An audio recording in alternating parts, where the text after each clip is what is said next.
अस्सलामुअलैकुम दोस्तों, मैं हकीम रईस आपका खैर मकदम करता हूं आपके अपने यूट्यूब चैनल हीलिंग विजडम में।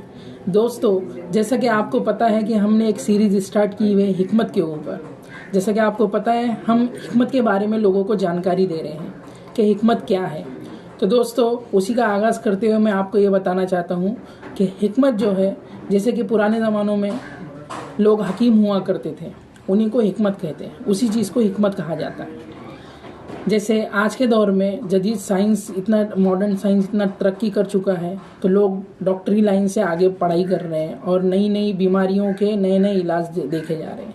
ऐसे ही पुराने ज़माने में जब साइंस ने जन्म भी नहीं लिया था, उस टाइम पे लोग बीमार हुआ करते थे तो लोगों का इलाज भी हुआ करता था। तो उस टाइम पे किस तरह किया करते थे, तो इनके इलाज के लिए जो डॉक्टर्स हुआ करते थे उन्हीं को हकीम कहते हैं।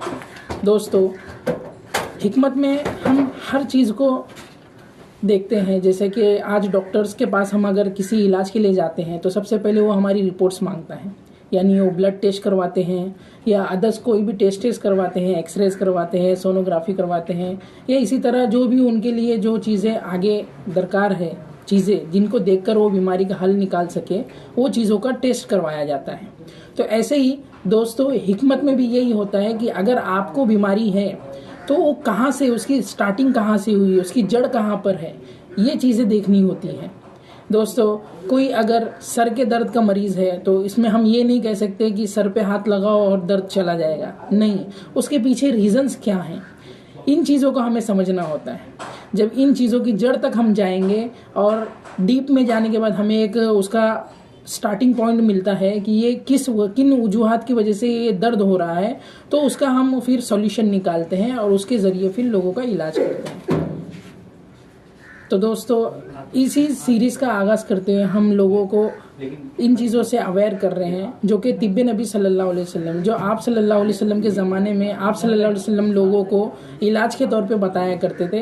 हम भी लोगों को आप सल्लल्लाहु अलैहि वसल्लम के ज़माने में और तिब्ब के ज़रिए या हिकमत के ज़रिए क्या क्या चीज़ें दे सकते हैं जिससे लोगों का इलाज हो सके। तो दोस्तों, मेरे साथ इसी तरह बने रहिए। इंशाअल्लाह आपको इसी तरह वीडियोज़ मिलते रहेंगे वक्तन फ़क्तन, और इसी सीरीज़ को हम आगे बढ़ाते रहेंगे, कंटिन्यू करते रहेंगे। इसके अलावा मैं और भी सीरीज़ लेकर आना चाहता हूँ जिसमें तिब्बे नबी सल्लल्लाहु अलैहि वसल्लम के ऊपर जो किताबें लिखी गई हैं, जैसे कि डॉक्टर शमसी साहब हैं, उनकी एक किताब है तिब्बे नबी सल्लल्लाहु अलैहि वसल्लम पर। उनके कई सारे एडिशंस है, जिसमें जो एडिशंस हम बताएंगे आपको, उसमें कई सारे पार्ट्स है, 1 2 3 4 5।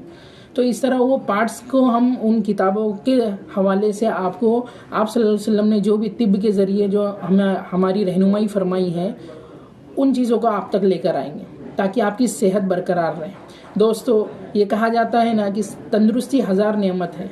अगर हमारा शरीर ही हमारा साथ ना दे तो हमारे पास कितने ही पैसे हो, हम उन पैसों का क्या फ़ायदा उठा सकते हैं। दोस्तों, हमारी सेहत हमारे लिए बहुत ज़रूरी है, और आज के मॉडर्न साइंस इतनी तरक्की करने के बावजूद आज बीमारियां इतनी जन्म ले रही है कि आप हॉस्पिटल्स में जाकर देखिए, कई बीमार हमें नज़र आएंगे। आखिर वजह क्या है? इनकी वजह सबसे पहली तो यही है कि हमारा रूटीन जो है, हमारा जो सोना उठना बैठना है, ये बदल चुका है। हमारा खाना पीने का तरीका बदल चुका है। जैसे हम ये जानते हैं कि पुराने ज़माने में कई सालों तक लोग बीमार नहीं हुआ करते थे, और जो बीमार होते भी थे वो कई ज़ईफ़ और कई बूढ़े होने के बाद फिर बीमार हुआ करते थे। इसकी वजह क्या थी कि उनका जो खान पान था वो सही था, उनका जो day to day life routine था वो सही था।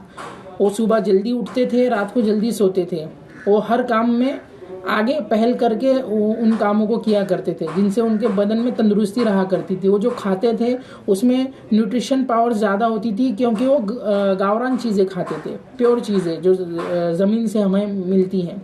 लेकिन आज का जो मॉडर्न साइंस आने के बाद जो भी ये ज़माना इतना तरक्की कर चुका है, उसके बाद भी हमारे नौजवानों में हम ये देखते हैं कि 20-25 साल के लड़के बूढ़ों की तरह नज़र आते हैं। आखिर इसकी वजह क्या है? उनसे ज़रा सा वज़न उठाने कह लो आप तो वो नहीं उठ सकता, उनकी तबीयतें ख़राब रहती है। तो इनके पीछे रीज़न क्या है? तो हमने ये पाया कि इनका रीज़न सिर्फ यही है कि ज़्यादा लेट तक सोना, यानी बहुत देर से हम सोते